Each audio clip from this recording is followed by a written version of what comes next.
Zengogiri is the fourth form in the Aiki Toho Iaido basic set of 15 kata. It is an expression of the Aikido technique aihanmi shihonage omote.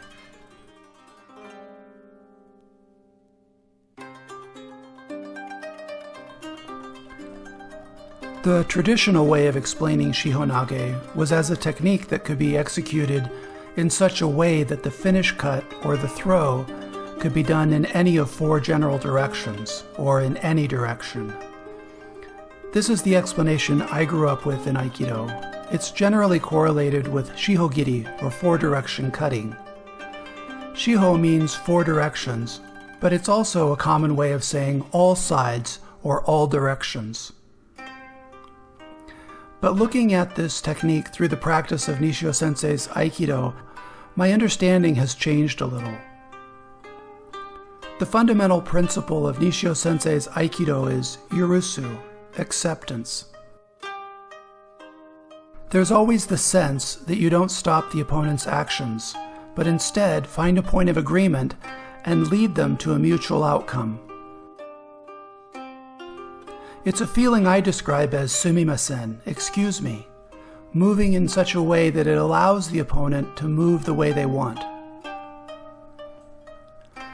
Often in Aiki Toho Iaido, we can adapt various kata to demonstrate against 1, 2, 3, or 4 opponents. In both Aiki Toho Iaido as well as in Aikido, never think of only one opponent. Always consider that there are opponents from all sides. The way I think of shihonage now is not just as a throw that can finish in any direction, but as a way to escape an attack coming from any direction. When facing multiple attackers, the worst place to be is often wherever you're at. We must be in a continual process of moving from our current position. Let's look at Zengogiri in more detail. Zengo means front and back. Even so, we're still maintaining our awareness to all sides. As with most Toho forms, we start with a left step. This closes the distance to our opponent and puts us in a position for Sakuri, setting up the technique. Then we move to the right with an Irimi step, followed by drawing our left foot behind, Tenkan. Keep your saya pointed toward the opponent. Then we step across with our left foot, drawing and cutting up as we do. Then pivot, turning to the right, and complete kesugiri to the back, cutting from right down to the left.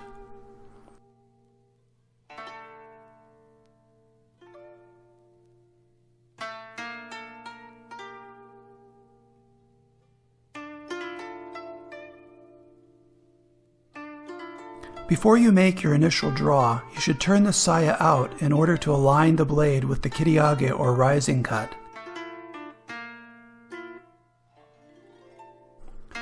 There are different ways to handle pivoting your feet.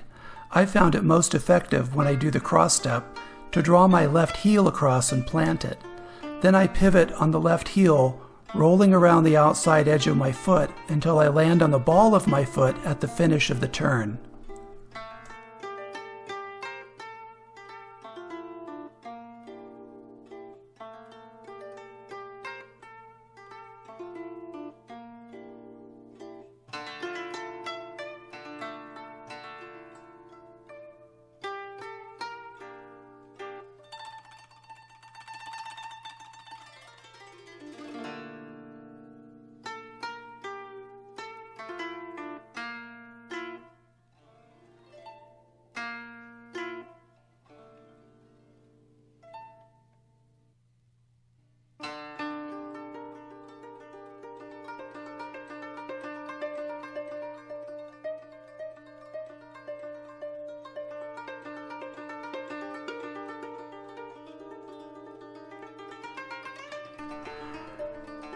Try to eliminate any extra movement of your sword as you pivot for the final cut. Essentially, as you turn, the tip of your sword will remain in about the same place.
Start with your feet under your hips, toes pointed forward.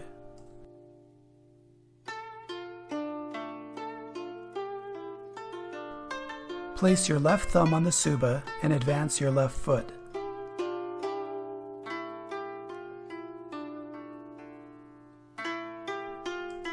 Step to the right, aihanmi, with your right foot.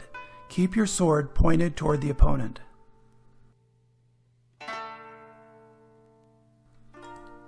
Draw your left foot behind and begin to draw the sword.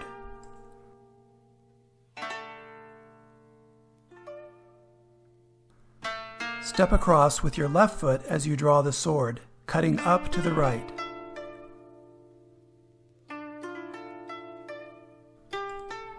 Pivot on both feet, turning to the right. Cut kesegiri down from right to left to the rear.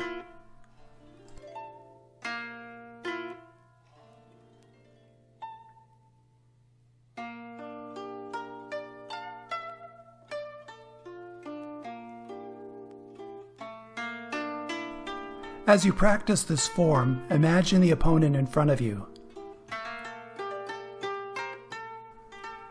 Then add the opponent behind.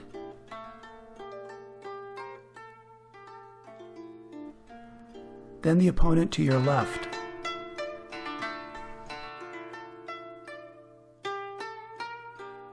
And finally, avoiding the attacks coming from all four sides.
Now we'll explore how we can expand on this basic form.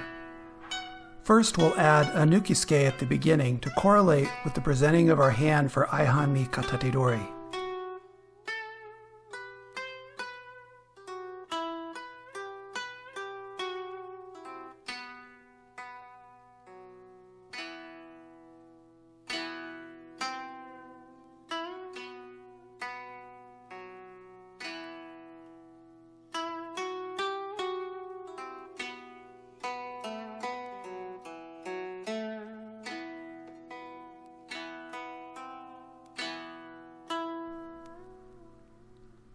Next, we'll add a turn out to 90 degrees for a finishing cut.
Now we'll do a full tenkan after the initial nukisuke.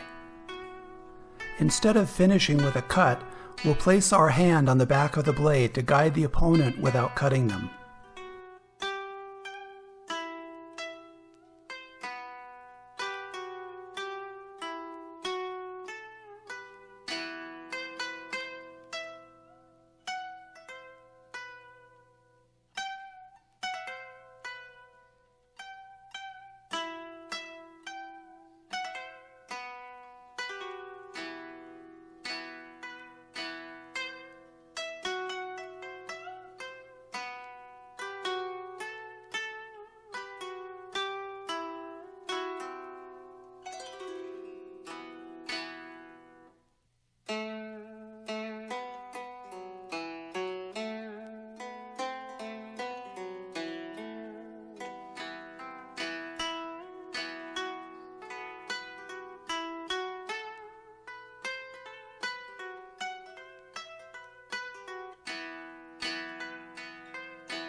These levels of expression show how to transform the sword from Satsujenken, the killing sword, to Katsujenken, the life-giving sword. As one of my students says, within every one of our techniques, there's the potential for total devastation. Aikido is the art of taking something that was once lethal and transforming it into something beautiful, something that regards and preserves the humanity even of those who oppose us.